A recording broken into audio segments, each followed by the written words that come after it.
Now I'd like to welcome Christopher Iacovella. He's the President and CEO of the American Securities Association. He serves as the leading voice for financial services policy. He has worked as special counsel and policy advisor to Commissioner Scott O'Malley at the U.S. Commodity Futures Trade Commission. Thank you for being here, and I look forward to hearing your testimony. Thank you. I'm grateful to the chairs, ranking members, and members of each committee for the opportunity to testify today. My name is Christopher Iacovella, and I'm the President and CEO of the American Securities Association. Today, I will discuss the risk the CCP poses to American investors and to our national security. While it was widely believed that the free flow of global capital to communist China would liberalize its political and economic systems, that's not what happened. In fact, the opposite occurred. Beijing used the openness of the international economic system to exert geopolitical leverage over the U.S. and our allies. Rather than liberalize, the CCP has been engaged in a multi-decade, multifaceted political, economic, and military strategy to achieve, quote, the great rejuvenation of the Chinese nation, end quote. The goal is to create a new world order through economic coercion and manipulation while avoiding a hot war. This has left the world less open and more authoritarian. To implement this strategy, the CCP needed capital, and that's where Wall Street comes in. For over 2 decades, Beijing has used Wall Street to penetrate our capital markets and fund its rise. In exchange, Wall Street received huge fees and access to the Chinese market. It's this quid pro quo that directly threatens America's economic and national security. The partnership works like this. First, Wall Street spins a narrative about emerging market returns and the China opportunity. Then it sells Chinese companies to American investors on our exchanges.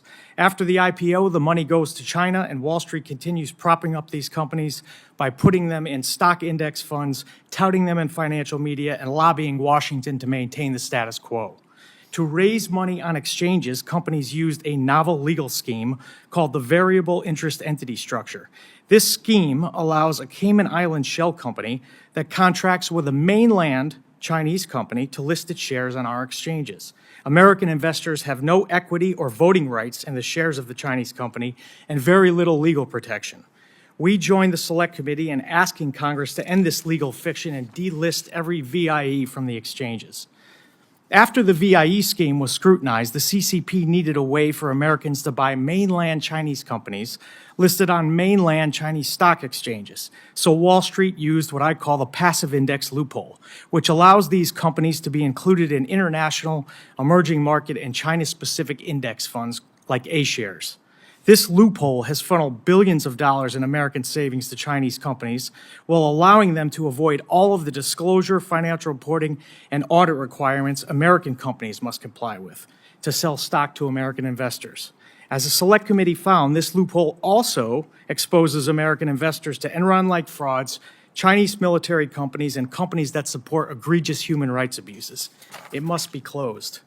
The Select Committee also found that numerous Chinese companies on our exchanges and index funds are on government prohibition lists. A company goes on one of these lists if it's a threat to our national security, foreign policy, or economic interests. There is no policy basis for any company on these lists to access our markets.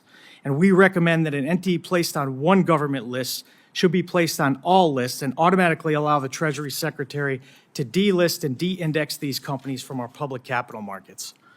Because China operates as a party state, this raises another important policy question. How does the CCP use American money? Unfortunately, American investor money is used to fund the emission of more greenhouse gases than every developed country combined. PLA weapon systems, a cyber army that relentlessly attacks us, subsidies for Chinese companies who dump their goods into our market, and sickening human rights abuses. The people of America want this to stop, but unless Congress makes the funding of the CCP illegal, it won't. The final issue I want to talk about today is fraud, which has gone from an individual criminal act to a lucrative business opportunity funded by state-sponsored actors across the globe and in China. Americans lost $158 billion in 2023 and are estimated to lose billions more as generative AI fraud evolves. Every day, ASA members face scams from China that target their employees, their firms, and their customers. And while millions are spent trying to stop this, Americans who've been scammed know that if they can't get their money back before it goes to China, then it's gone. The government and the private sector have an obligation to work together to stop this avalanche of fraud from continuing to harm Americans.